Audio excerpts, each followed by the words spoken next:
కన్యా రాశి వారికి 4 గ్రహాల తాలూకు అనుకూలతలు కనబడుతూ ఉన్నాయి.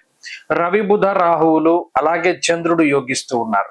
లాభస్థాన స్థిత రవి బుధులు చాలా గొప్ప గ్రహాలు. జీవితంలో ఎటువంటి ఇబ్బంది వచ్చినా లాభస్థాన స్థిత రవి కాపాడేటువంటి శక్తి ఉన్నటువంటి వారు. ఆత్మశత్రు వన పర్వతాది పితృకారకుడు సూర్యుడు ఆత్మకి కారకుడు. ఆయన యోగిస్తే ఆరోగ్యాన్ని ప్రసాదిస్తాడు. ఆరోగ్యం అన్నది ఉంటే చేతిలో దేన్నైనా సాధించగలరు. అటు డబ్బు లేకపోయినా కష్టపడగలరు, లేకపోతే ఇంకోటి ఏదైనా అంటే శరీరం చాలా ఉత్సాహంగా పనిచేస్తూ ఉంటుంది. ఇది రవి వల్ల జరిగేటువంటిది.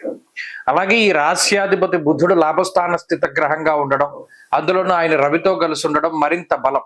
నిజానికి ఈ 2 గ్రహాలు చాలు. వ్యయస్థానంలో కుజుడున్నా, వ్యయమందు కేతు ఉన్నా, గురుబలం లేకపోయినా, సప్తమంలో శనేశ్వరుడున్నా, ఇలా ఏమున్నా సరే దాన్ని దాటగలిగేటువంటి స్థితిని కల్పిస్తారు. అయితే దీనికి కీలకం ఏంటి అంటే జాతకంలో ఉన్నటువంటి దశాంతర దశలు యోగించాలి. జాతకంలో దశలు యోగించకపోతే ఈ గ్రహస్థితి కన్యా రాశి వారిని చాలా ఇబ్బందులు పెడుతుంది. ప్రత్యేకించి కోర్టు కేసులు, లేకపోతే ఏదైనా మన లిటిగేషన్ వ్యవహారాల్లో డబ్బులు కోల్పోతూ ఉండడము, లేదా ఏదైనా ఎక్కడైనా ఒక పెట్టుబడి పెట్టి అక్కడ ధనాన్ని కోల్పోతూ ఉండడము, ఇలా ఎక్కువ ధన నష్టాన్ని, అలాగే శారీరక శ్రమని, అలాగే ఎక్కువగా అంటే ఈ శ్రమ అనేటువంటిది ఎలా ఉంటుంది, మనకి కలిసి రానటువంటివి. ప్రత్యేకించి ఇలా మనం ఈ పని చేస్తున్నాం, ఇది మనకి కలిసి రాదు, దీనివల్ల ₹1 రాదని తెలిసినప్పటికీ కష్టపడవలసినటువంటి పరిస్థితులు ఏర్పడుతూ ఉంటాయి.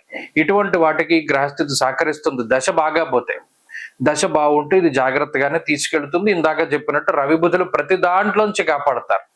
ప్రత్యేకించి ఈ వారంలో కుటుంబం సపోర్ట్ కూడా నాకు కనబడడం లేదు. ఎందుకంటే ఈ గ్రహస్థితి వల్ల కన్యా రాశి వారికి కుటుంబ సభ్యులు ఎవరు అంత అనుకూలంగా మాట్లాడరు. మీరు ఏదైనా ఒక నిర్ణయం తీసుకుంటే వాళ్ళు ప్రతికూలించడం అనేటువంటిది చాలా సహజమైనటువంటి విషయం. అలాగే ఖర్చులు ఎక్కువగా ఉండడం, అవి కొన్ని శుభమూలకంగా అవుతాయి, కొన్ని అనవసరమైన ఖర్చులు అవుతాయి. ఏదేమైనప్పటికీ ఖర్చు అధికంగా కనబడుతూ ఉంటుంది. అంతేగాక మానసిక ప్రశాంతత అనేటువంటిది కొంత తక్కువ.